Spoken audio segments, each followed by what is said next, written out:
हाँ, अपने पतिदेव साबिर साहब के हुक्के से बेहद चिढ़ती थी और उन्होंने उनका नाम रखा था आतिशफ़िज़ा। घास, फूल, लता और शायरी का शौक गेसो ने अपनी माँ से विरासत में पाया था। किस्मत से उसका कॉलेज भी ऐसा मिला जिसमें दर्जों की खिड़कियों से आम की शाखें झाँका करती थी। इसीलिए हमेशा जब कभी मौका मिलता था, क्लास से भागकर गेसो घास पर लेटकर अपने सपने देखने की आदी हो गई थी। क्लास के इस मावी निष्क्रमण और उसके बाद लताओं की छाँव में जाकर ध्यान योग की साधना में उसकी एकमात्र साथी थी सुधा। आम की घनी छाँव में हरी-भरी धूप में दोनों सिर के नीचे हाथ रखकर लेटे रहती और दुनिया भर की बातें करती। बातों में छोटी से छोटी और बड़ी से बड़ी किस तरह की बातें करती थी, यह वही समझ सकता है, जिसने कभी दो अभिन्न सहेलियों की एकांत वार्ता सुनी हो। गालिब की शायरी से लेकर उनके छोटे भाई हसरत ने एक कुत्ते का पिल्ला पाला है, यह यीशु सुनाया करती थी। और शरद के उपन्यासों से लेकर यह कि उसकी मालिन ने गिलट का कड़ा बनवाया है, यह सुधा बताया करती थी। दोनों अपने-अपने मन की बातें एक-दूसरे को बता डालती थी और जितना भावुक, प्यारा, अनजान और सुकुमार दोनों का मन था, उतने ही भावुक और सुकुमार दोनों की बातें। हाँ, भावुक, सुकुमार दोनों ही थी, लेकिन दोनों में एक अंतर था। गेसु शायर होते हुए भी इस दुनिया की थी और सुधा शायर ना होते हुए भी कल्पना लोक की थी। गेसु अगर झोपड़ियों में से फूल चुनती तो उन्हें सूंघती, उन्हें अपनी चोटी में सजाती और उन पर चंद शेर कहने के बाद भी उन्हें माला में पिरोकर अपनी कलाई में लपेट लेती। सुधा लताओं के बीच में सिर रखकर लेट जाती और निर्मिष पलकों से फूलों को देखती रहती और आंखों से न जाने क्या पीकर उन्हें उन्हीं की डालों पर फूलता हुआ छोड़ देती। यीशु हर चीज का उचित इस्तेमाल जानती थी।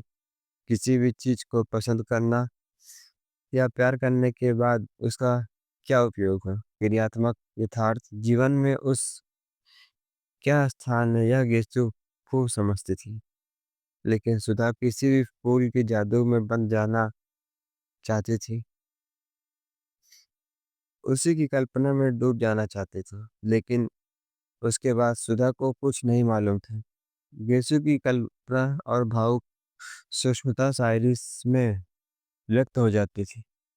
अतः उसकी जिंदगी में काफी व्यवहारिकता और यथार्थ था। लेकिन सुधा, जो शायरी लिख नहीं सकती थी, अपने स्वभाव और गठन में खुद ही एक मासूम शायरी बन गई थी। वह भी पिछले 2 सालों में तो सचमुच ही इतनी गंभीर, सुकुमार और भावनामयी बन गई थी कि लगता था कि सुर के गीतों से उसके व्यक्तित्व के रेशे बुन गए हैं।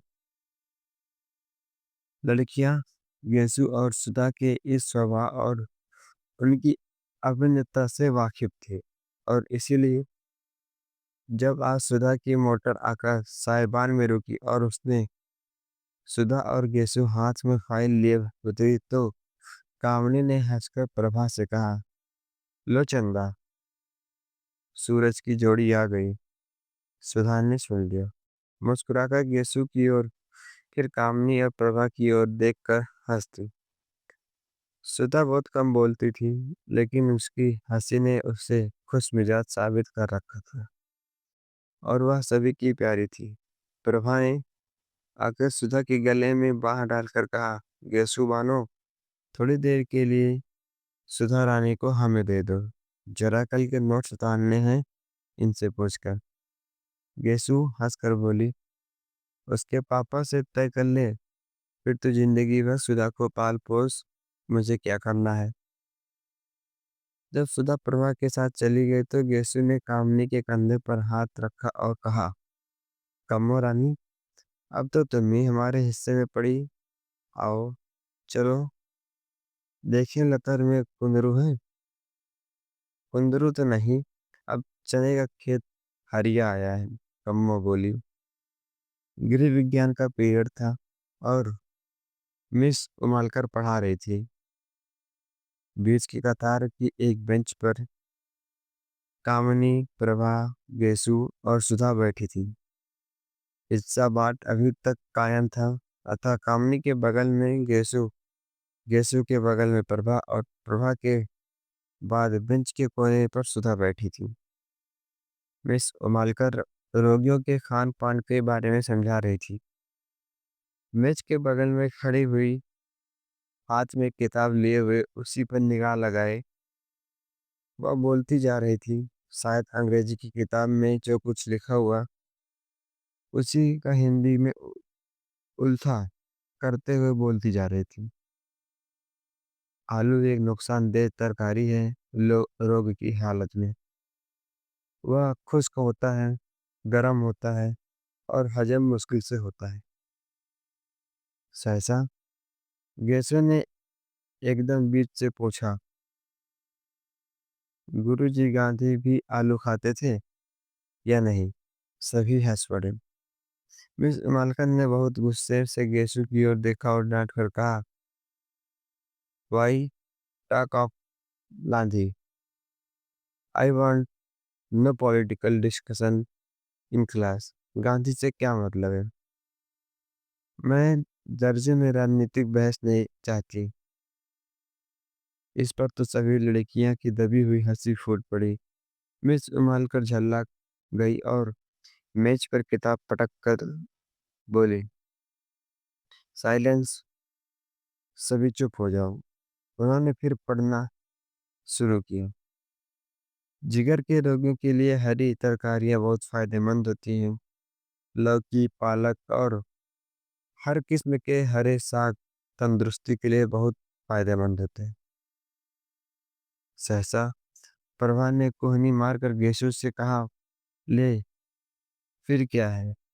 निकाल चने का हरा साग, खा खाकर मोटे हो मिस मालकर के घंटे में। यीशु ने अपने कुर्ते की जेब से बहुत सा साग निकालकर कामिनी और प्रभा को दिया। मिस मालकर अब शक्कर के हानि लाभ बता रही थी। लंबे रोग के बाद रोगी को शक्कर कम देनी चाहिए। दूध या साबूदाने में ताड़ की मिश्री मिला सकते हैं। दूध तो ग्लूकोज के साथ बहुत स्वादिष्ट लगता है। इतने में जब तक सुधा के पास साग पहुंचा कि फौरन मिस मालका ने देख लिया। वह समझ गई यह शरारत केसु की होगी। फिर मिस केसु, बीमारी की हालत में दूध काहे के साथ स्वादिष्ट लगता है? इतने में सुधा के मुंह से निकला, साग काहे के साथ खाएं? और केसु ने कहा, नमक के साथ। इतने में सुधा, नमक के साथ, मिस मालकर ने कहा। बीमारी में तो नमक के साथ अच्छा लगता है। खड़ी हो, कहाँ था ध्यान तुम्हारा? गेसु सामने। मिस मालकर का चेहरा हमारे गुस्से के लाल हो रहा था। क्या बात कर रही थी तुम और सुधा? गेसु सन।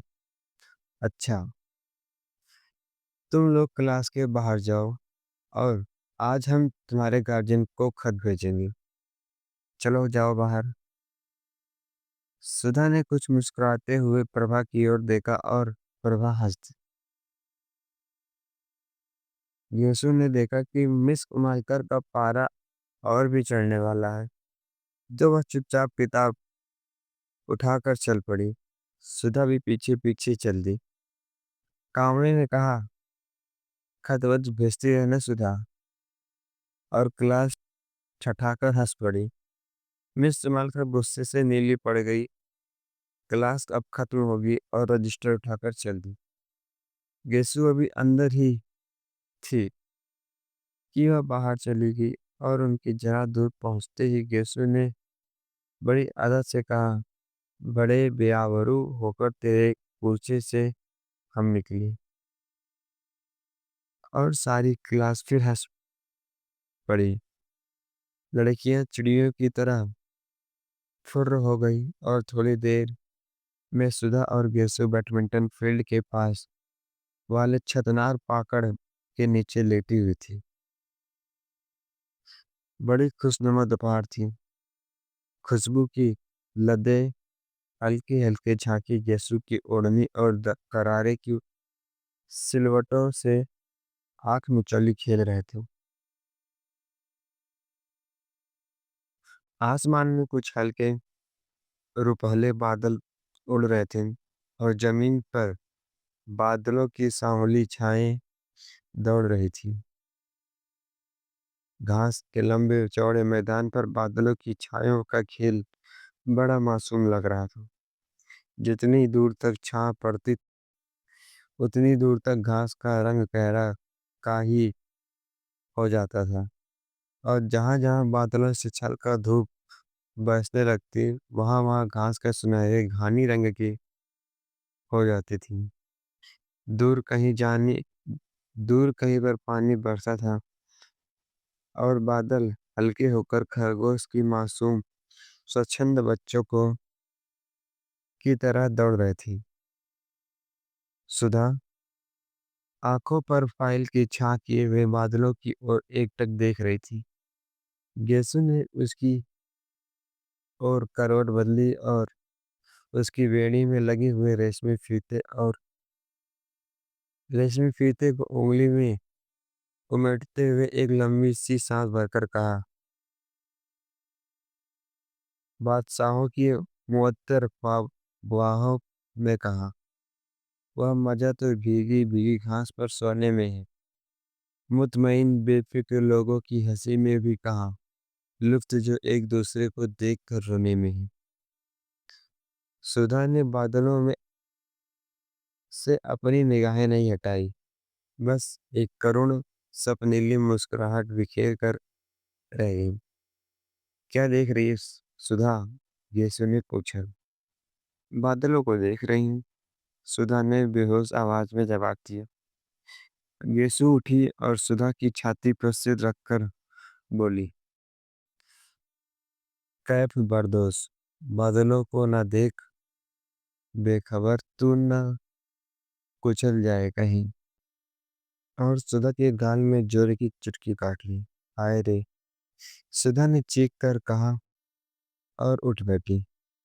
वाह वाह, कितना अच्छा शेर है। किसका है?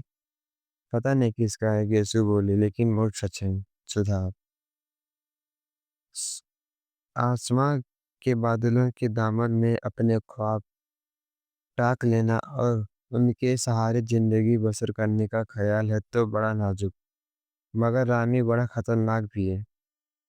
आदमी बड़ी ठोकरें खाता है तो अच्छा है कि आदमी को नाजुक ख्याली में साबिका ही ना पड़े। खाते पीते हंसते बोलते आदमी की जिंदगी कट जाए।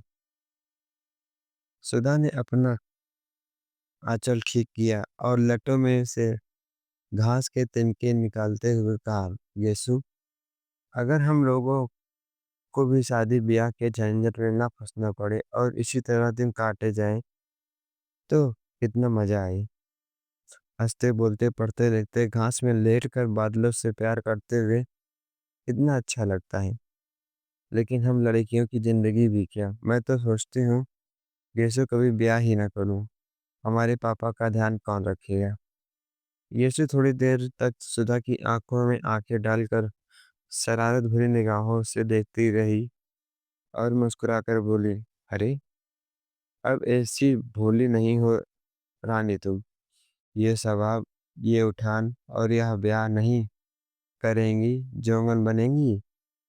अच्छा, चल हट बेशरम कहीं की। खुद ब्याह करने की ठान चुकी है तो दुनिया भर को क्यों तोहमत लगाती है। मैं तो ठान ही चुकी हूँ, मेरा क्या। फिक्र तो तुम लोगों की है कि ब्याह नहीं होता तो लेटकर बादल देखती हूँ। यीशु ने मचलते हुए कहा, अच्छा, अच्छा। यीशु की ओढ़नी खींचकर सिर के नीचे रखकर सुधा ने कहा, क्या हाल है तेरे अख्तर मियाँ? मंगनी कब होगी तेरी? मंगनी? क्या किसी भी दिन हो जाए? बस फूफी जान के यहाँ आने भर की कसर है। वैसे अम्मी तो फूल की बात उनसे चला रही थी, पर उन्होंने मेरे लिए इरादा जाहिर किया। बड़े अच्छे हैं, आते हैं तो घर भर में रोशनी छा जाती है। यीशु ने बहुत भोलेपन से गोद में सुधा का हाथ रखकर उसकी उंगलियां चिटकाते हुए कहा, वे तो तेरे चचा जात भाई है ना? तुझसे तो पहले उनसे बोल चाल रही होगी। सुधा ने पूछा। हाँ हाँ, खूब अच्छी तरह से मौलवी साहब। हम लोगों को साथ साथ पढ़ाते थे, और जब हम दोनों भूल जाते थे तो एक दूसरे का कान पकड़कर साथ साथ उठते बैठते थे। यीशु कुछ छेपते हुए बोली। सुधा हंस पड़ी। वाह रे, प्रेम की इतनी विचित्र शुरुआत मैंने कहीं नहीं सुनी थी। अब तो तुम लोग एक दूसरे का कान पकड़ने के लिए अपने आप सबक भूल जाते होगे। नहीं जी, एक बार फिर पढ़कर कौन सबक भूलता है? और एक बार सबक याद होने के बाद जानती हो इश्क में क्या होता है? मकतब इश्क में एक ढंग निराला देखा, उसको छुट्टी ना मिली जिसको सबक याद हुआ। खैर, यह सब बात जाने दे सुधा। अब तू कब ब्याह करेगी? जल्दी ही करूंगी, सुधा बोली। किससे? तुझसे। और दोनों खिलखिलाकर हंस पड़ी। बादल हट गए थे और पाकड़ की छां को चीरते हुए एक सुनहली रोशनी का तार छिलमिला उठा था। हंसते वक्त गेसु के कान के टाप चमक उठे और सुधा का ध्यान उधर खिंच गया। ये कब बनवाया तूने? बनवाया नहीं तो उन्होंने दी होंगी क्यों? गेसु ने शर्मा का सिर हिला दिया। सुधा ने उठकर हाथ से छूते हुए कहा, इतने सुंदर कमल है। वाह, क्यों गेसु, तूने सचमुच के कमल देखे हैं? ना, मैंने देखे हैं। कहाँ? असल में 5-6 साल पहले तक तो मैं गांव में रहती थी। ऊंचाहार के पास एक गांव में मेरी बुआ रहती थी ना। बचपन से मैं उन्हीं के पास रहती थी। पढ़ाई की शुरुआत मैंने वहीं की और 7वीं तक वहीं पढ़ा। तो वहाँ मेरे स्कूल के पीछे के पोखरे में बहुत से कमल थे। रोज शाम को मैं भाग जाती थी और तालाब में घुसकर कमल तोड़ती, और घर से बुआ का एक लंबा सा सोटा लेकर गालियां देती हुई आती थी मुझे पकड़ने के लिए। जहां वह किनारे पर पहुंचती थी तो मैं कहती, अभी डूब जाएंगे बुआ। अभी डूबे तो बहुत रबड़ी मलाई लालच देकर वह मिन्नत करती, निकल आओ। तो मैं निकलती थी। तुमने तो कभी देखा नहीं होगा हमारी बुआ को ना। तूने कभी दिखाया ही नहीं। इधर बहुत दिनों से आई ही नहीं वे। आएंगे तो दिखाऊंगी तुझे। और उनकी एक लड़की है, बड़ी प्यारी, बहुत मजे की है। उसे देखकर तो तुम उसे बहुत प्यार करोगी।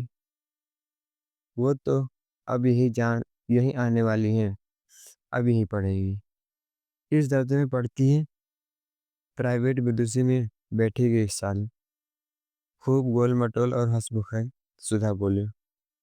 इतने में घंटा बोला और गैसो ने सुधा के पैर के नीचे दबी हुई अपनी ओढ़नी खींची। अरे, अब आखिरी घंटे में जाकर क्या पढ़ोगी? आज ही कट ही गई। अब बैठो यहीं बातचीत करें, आराम करें। सुधा ने अलसाए स्वर में कहा और खड़ी होकर एक मनमाती हुई अंगड़ाई ली। गेसो ने हाथ पकड़कर उसे बिठा लिया और बड़ी गंभीरता से कहा, देखो, ऐसी अरसौही अंगड़ाइयाँ ना लिया करो। इससे लोग समझ जाते हैं कि अब बचपन करवट बदल रहा है। रत बेहद छेप कर और फाइल में मुंह छिपाकर सुधा बोली। लो, तुम मजाक समझती हो। एक शायर ने तुम्हारी अंगड़ाई के लिए कहा है। कौन? ये ले रहा है अंगड़ाई। आसमानों की आसमानों को नींद आती है। वाह! सुधा बोली, अच्छा येसु, आज बहुत से शेर सुनाओ। सुनो। एक हृदय एक हृदय तीरगी है और ख्वाबे कायनात, डूबते जाते हैं तारे, भीगती जाती हैं रात। पहली लाइन में क्या मतलब है? सुधा ने पूछा। हृदय तीरगी के माने हैं अंधेरे की चादर और ख्वाबे कायनात के माने हैं जिंदगी का सपना। अब फिर सुनो। एक हृदय तीरगी है और ख्वाबे कायनात, डूबते जाते हैं तारे, भीगती जाती हैं रात। वाह! कितना अच्छा है। अंधकार की चादर है, जीवन का स्वप्न है। तारे डूबते जाते हैं, रात भीगती जाती हैं। यीशु, उर्दू की शायरी बहुत अच्छी है। तो तू खुद उर्दू क्यों नहीं पढ़ लेती? यीशु ने कहा। चाहती तो हूँ, पर निभ नहीं पाता। किसी दिन शाम को आओ, सुधा तो अम्मी जान से तुझे शेर सुनवाए। यह ले, तेरी मोटर तो आ गई। सुधा उठी, अपनी फाइल उठाई। यीशु ने अपनी ओढ़नी झाड़ी और आगे चली। पास आकर उछलकर उसने प्रिंसिपल का रूम देखा। वह खाली था। उसने दाई को खबर दी और मोटर पर बैठ गई। यीशु बाहर खड़ी थी। चल तू भी ना। नहीं, मैं गाड़ी पर जाऊंगी। अरे चलो। गाड़ी 4:30 बजे जाएगी। अभी घंटा भर है। घर पर चाय पियेंगे, फिर मोटर पहुंचा देगी। अब तक पापा नहीं है। तब तक जितना चाहो कार खींचो। यीशु भी आ बैठी और कार चल दी थी। दूसरे दिन जब चंदा डॉक्टर शुक्ला के यहाँ निबंध की प्रतिलिपि लेकर पहुंचा तो 8 बज चुके थे। 7 बजे तो चंदर की नींद ही खुली और जल्दी से वह नहा धोकर साइकिल दौड़ाता हुआ भागा था कि कहीं भाषण की प्रतिलिपि पहुंचने में देर ना हो जाए। जब वह बंगले पर पहुंचा तो धूप फैल चुकी थी। अब धूप भली नहीं मासूम पड़ती थी। धूप की तेजी बर्दाश्त के बाहर होने लगी थी। लेकिन सुधा नील कांटे के ऊंचे ऊंचे झाड़ों की छांव में एक छोटी सी कुर्सी डाले बैठी थी। बगल में एक छोटी सी मेज थी जिस पर कोई किताब खुली हुई थी। हाथ में क्रोशिया थी और उंगलियों के एक नाजुक तेजी की डोरी से उलझ सुलझ रही थी। हल्के बादामी रंग की इकलाई और लहराती हुई धोती, नारंगी और काली तिरछी धारियों का कल्प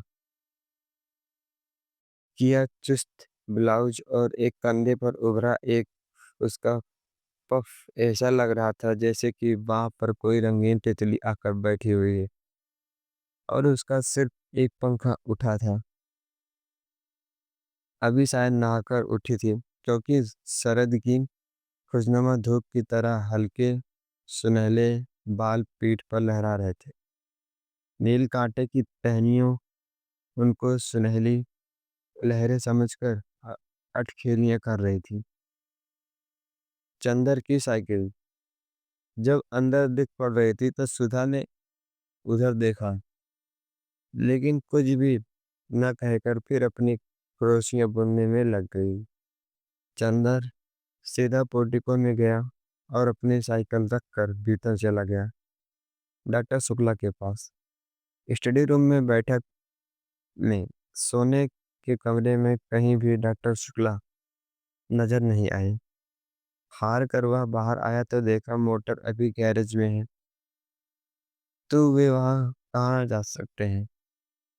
और सुधा को तो देखिए क्या अकड़ी हुई है आज, जैसे चंदर को जानती ही नहीं। चंदर सुधा के पास गया, सुधा का मुंह और भी लटक गया। डॉक्टर साहब कहाँ हैं? चंदन ने पूछा। हमें क्या मालूम, सुधा ने क्रोशियों पर से बिना निगाह उठाए जवाब दिया। तो किसे मालूम होगा, चंदन ने डांटते हुए कहा। हर वक्त का मजाक हमें अच्छा नहीं लगता। काम की बात का उसी तरह जवाब देना चाहिए। उनके निबंध की लिपि देनी है या नहीं? हाँ हाँ देनी है, तो मैं क्या करूँ? नहा रहे होंगे अभी। कोई ये तो है नहीं कि तुम निबंध की लिपि लाए हो तो कोई नहाए धोए ना। बस सुबह से बैठा रहे कि अब निबंध आ रहा है, अब आ रहा है। सुधा ने मुंह बनाकर आंखें नोचते हुए कहा। तो सीधे क्यों नहीं कहती कि नहा रहे हैं? चंदन ने सुधा से गुस्से पर हंसकर कहा। चंदन की हंसी पर तो सुधा का मिजाज और भी बिगड़ गया और अपनी क्रोशिया उठाकर और किताब बगल में रखकर वह उठकर अंदर चली गई। उसके उठते ही चंदन आराम से उस कुर्सी पर बैठ गया और मेज पर टांग फैलाकर बोला। आज मुझे बहुत गुस्सा चढ़ा है। खबरदार कोई बोलना मत। सुधा जाते जाते मुड़कर खड़ी हो गई। हमने कह दिया चंदर एक बार कि हमें ये बात अच्छी नहीं लगती। जब देखो तुम चिढ़ाते रहते हो। सुधा ने गुस्से से कहा। नहीं, चिढ़ाएंगे नहीं तो पूजा करेंगे, तुम अपने मौके पर छोड़ देती हो। चंदन ने उसे लापरवाही से कहा। सुधा गई नहीं, वहीं घास पर बैठ गई और किताब खोलकर पढ़ने लगी। जब 5 मिनट तक वह कुछ नहीं बोली तो चंदन ने सोचा आज बात बहुत गंभीर है। सुधा, उसने बड़े दुलार से पुकारा। सुधा। सुधा ने कुछ नहीं कहा मगर दो बड़े बड़े आंसू टप से नीचे गिर किताब पर गिर गए। अरे क्या बात है? सुधा नहीं बताओगी कुछ भी? बता दो, तुम्हें हमारी कसम। कल शाम को तुम आए नहीं। सुधा रोनी में आवाज में बोली। बस इस बात पर इतनी नाराज हो? पागल। हाँ, इस बात पर इतने नाराज हूँ। तुम आओ चाहे 1000 बार ना आओ, इस पर हम क्यों नाराज होंगे? बड़े कहीं के आए नहीं आएंगे तो जैसे हमारा घर बार नहीं है। अपने को जाने क्या समझ लिया है? सुधा ने चिढ़कर जवाब दिया। अरे तो तुम ही तो कह रही थी भाई, चंदन ने हंसकर बोला। तो बात पूरी भी सुनो। शाम को बेसुख का नौकर आया था। उसके छोटे भाई हसरत की सालगिरह थी। सुबह कुरान खानी होने वाली थी और उसकी माँ ने बुलाया था। तो गई क्यों नहीं? गई क्यों नहीं? किससे पूछ कर जाती? आप तो इस वक्त आ जा रहे हैं। इस वक्त आ रहे हैं जब सब खत्म हो गया, सुधा बोली। तो पापा से पूछ कर चली जाती, चंदन ने समझा कर कहा। और फिर गेसु के यहाँ तो यो अक्सर जाती है तुम।